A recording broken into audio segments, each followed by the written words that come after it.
អភិបាលខេត្តកំពង់ធំអញ្ជើញជួបសំណេះសំណាលអាហារសាមគ្គីជាមួយអ្នកសារព័ត៌មាននិងមន្ត្រីអង្គភាពជំនាញខេត្តដើម្បីអភិវឌ្ឍក្រុងស្ទឹងសែនសម្រាប់ថ្ងៃអនាគតនាសាយ័ន្តរាត្រីថ្ងៃទី29ខែឧសភាឆ្នាំ2025ឯកឧត្តមនួន ផារ៉ាត់អភិបាលខេត្តកំពង់ធំបានអញ្ជើញជួបសំណេះសំណាលអាហារសាមគ្គីជាមួយអ្នកសារព័ត៌មានអាជ្ញាធរមូលដ្ឋានកម្លាំងប្រដាប់អាវុធនិងមន្ត្រីមកពីមន្ទីរជំនាញនានានៅក្នុងខេត្តកំពង់ធំចូលរួមក្នុងគោលបំណងសម្របសម្រួលនិងពង្រឹងភាពរួបរួមសហការជាមួយគ្នាដើម្បីជំរុញការអភិវឌ្ឍក្នុងខេត្តឲ្យមានភាពរីកចម្រើនលើគ្រប់វិស័យស្របតាមគោលនយោបាយរបស់ប្រមុខរាជរដ្ឋាភិបាលកម្ពុជា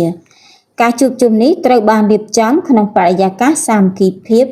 និងសុភមង្គលឯកឧត្តមអភិបាលខេត្តបានលើកឡើងពីសារៈសំខាន់នៃការសហការរវាងអាជ្ញាធរនិងអ្នកសារព័ត៌មានក្នុងការផ្សព្វផ្សាយសកម្មភាពអភិវឌ្ឍធានាថាព័ត៌មានដែលបញ្ជូនទៅដល់សាធារណជនមានភាពត្រឹមត្រូវនិងរិះគន់ដើម្បីស្ថាបនាក្រៅពីនេះក៏មានការលើកឡើងអំពីជំនួយនិងការគាំទ្រពីកងកម្លាំងប្រដាប់អាវុធដែលជាភាគីសំខាន់ក្នុងការជួយធានាសុវត្ថិភាព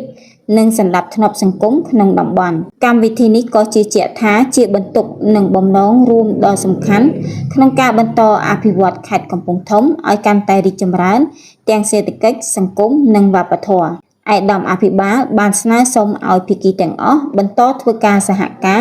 យ៉ាងជិតស្និទ្ធនិងធ្វើការប្រាស្រ័យទាក់ទងប្រកបដោយការគោរពរាប់អាននិងស្មោះត្រង់ជួយគ្នាទៅវិញទៅមកអ្នកសារព័ត៌មានជាច្រើនអង្គភាពដែលកំពុងបំពេញបេសកកម្មនៅក្នុងខេត្តកំពង់ធំ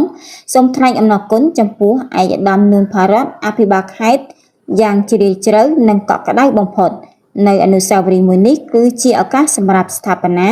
ការសហការបន្ថែមនិងជំរុញភាពសាមគ្គីជាមួយនឹងអ្នកសារព័ត៌មានទាំងអស់ក្នុងការអភិវឌ្ឍខេត្តកំពង់ធំជាផ្នែកមួយនៃការអភិវឌ្ឍប្រទេសជាតិទាំងមូលផងដែរកម្មវិធីបានបញ្ចប់ក្នុងស្ថានភាពអនុញ្ញាតជាមួយនឹងការទទួលទានអាហារសាមគ្គី